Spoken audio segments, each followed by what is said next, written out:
오늘은 지극히 높으신 왕이라는 제목으로 하나님의 말씀을 함께 나누겠습니다. 저희가 창세기 말씀 중에 아브라함의 또 역사를 이야기를 보고 있습니다. 창세기 13장을 보면 이제 롯과도 떨어지게 되는 장면이 나옵니다. 그 떨어지게 되는 과정 가운데 그들에게 풍성한 물질이 있었고 그 많은 물질과 특히 양떼들을 데리고 함께 거할 수 없는 상황까지 하나님이 복을 주셨지만 여전히 복을 주시는 가운데에도 어려움이 있었던 것을 봅니다. 관계에서도 어려움이 있었죠. 그리고 결국은 하나님께서 말씀하신 대로 이제 친척도 떠나야 하는 그 마지막 순간 이제 롯까지도 보내게 되는, 어떻게 보면 롯은 아브라함의 그 양자와도 같은 위치이지 않았겠습니까? 하나님께서 자손을 주시겠다고 했지만 마음 한켠으로는 이 롯을 의지하는 마음도 있었을 텐데 아브라함은 결국 롯까지도 떠나보내게 됩니다. 그리고 롯과 아브라함이 각각 자기의 길로 가는 그 모습이 좀 굉장히 인상적이었습니다. 롯은 먼저 동쪽을 향해 눈을 들고 그곳을 바라봅니다. 요단 지역을 바라봤더니, 오늘 본문에 나온 시딤 골짜기 쪽이죠. 바라봤더니 그곳이 참 에덴과 같았다. 너무 좋은 여호와의 동산과 같았고 애굽 땅과 같았다. 이거는 굉장한 칭찬이거든요. 여기 가면 내가 행복하게 살 수 있겠구나 라는 장소를 발견하게 되었고 이제 그곳으로 가게 되었습니다. 그런데 이제 아브라함은 여호와 하나님께 다음과 같은 말씀을 듣습니다. 동서남북을 다 바라보게 하셨고요. 그 동서남북 중 밟는 그 땅을 너에게 주리라, 이렇게 자손에게까지 주시리라 약속하신 하나님의 약속을 붙들게 됩니다. 그러니 믿음의 사람에게는 지금 당장 눈에 보이는 한 곳이 정답이 아닙니다. 우리가 동쪽으로 가야 될 수도 있지만 동서남북 어디든지 우리는 밟을 수 있습니다. 우리가 어느 곳으로 가든지 그곳이 여호와 하나님께서 주신 경계, 가나안 땅 안에만 있다면, 우리가 떠난 우르와 하란을 넘어선 곳이라면 그곳이 때로는 남방처럼 척박한 땅처럼 보인다 할지라도 하나님께서 반드시 함께 하시고 복을 주신다라는 사실을 이미 우리는 아브라함을 통해 확인하게 되었습니다. 그리고 이 두 사람의 방향을 13장에서 보여준 후에 나온 내용이 오늘 14장에 나온 본문입니다. 롯은 상식적인 선택을 했습니다. 그리고 그곳에 가면 그는 더 부자가 될 수 있었고 세상적으로 더 행복할 수 있는 상황이었던 것 분명한 것 같습니다. 그곳에서 일어난 전투가 오늘 본문에 기록되어 있습니다. 이 당시 아브라함의 시대면 지금으로부터 4,000년 전이지 않습니까?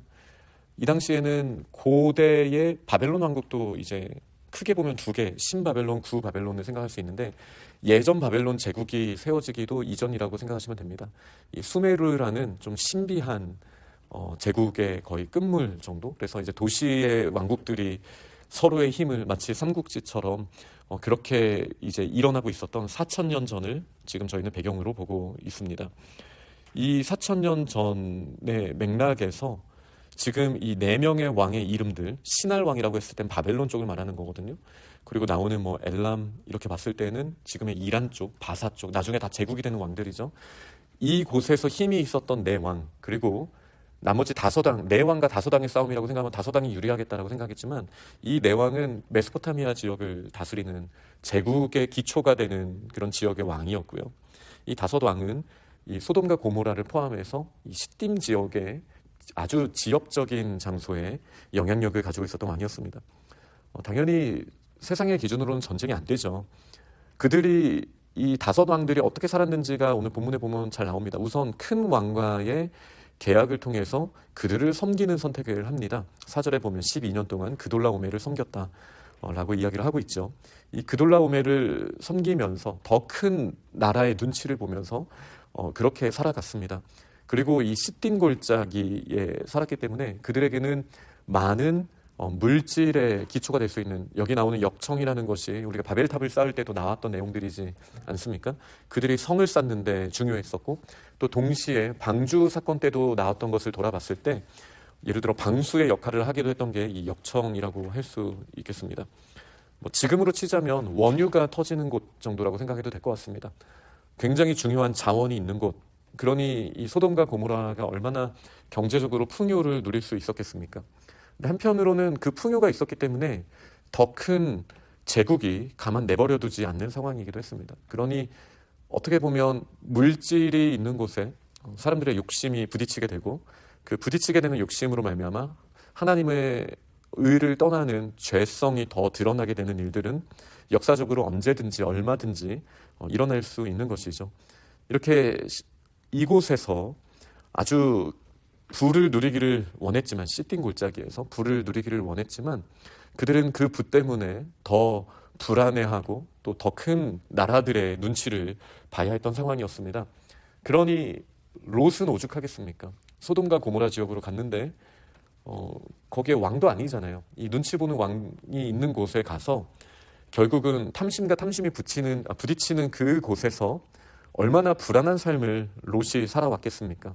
그들이 돈을 보고 모였는데 그 돈이 오히려 그들의 마음을 불안하게 하고 그들의 안전을 불안하게 하는 곳에서 결국 이 다섯왕이 돈 때문에 그돌라오멜을 배신하였고, 그돌라오멜은 내왕 연합군과 함께 이 가나안 땅, 아말렉 족속이 있었던 땅을 포함해서 이제 함에 수스라는 지역도 나오고요, 원정을 나와서 다 그들을 무너뜨리는 이 역사적인 전투가 있었던 장면이 오늘 본문에 나옵니다. 결국 우리는 어떤 누군가를 의지하고 누군가를 섬기면서 사는 게 분명합니다. 롯은 자신의 눈에 보기에 좋아 보이는, 마치 보암직도 하고 먹음직도 한 그 열매처럼 보이는 그 지역을 탐했습니다. 그리고 결국 그것에 합당한 결과로서 더 그것을 탐하는 더 맹수와도 같았던 열강들에 의해서 포로로 잡혀가고, 이 소돔과 고모라도 모든 재물을 빼앗기는 그런 장면이 오늘 본문에 나왔습니다. 그런데 지금 한 사람이, 아브라함이라는 한 사람이, 왕이 아니라 한 사람이 이 문제를 듣고 쫓아가서 재물도 찾아오고 그리고 조카 롯의 가족도 찾아오는 것을 보게 됩니다. 다메섹 왼편 호바까지 쫓아갔다라고 하는데요. 지금으로 치면은 시리아죠. 지금 이스라엘의 남부에서 시리아까지 가가지고 찾아온 거예요.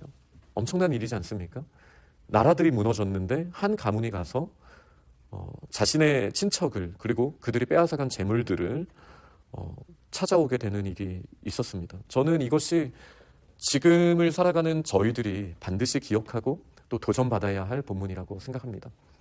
세상에 물질의 의자만 존재한다라고 생각하는 사람들은 아마 롯처럼, 소돔과 고모라의 왕처럼, 또 이 내왕 연합군과 다섯왕 연합군처럼 물질만 차지하면은 나의 인생은 성공한다라고 생각하는 그 거짓말에 속고 있습니다.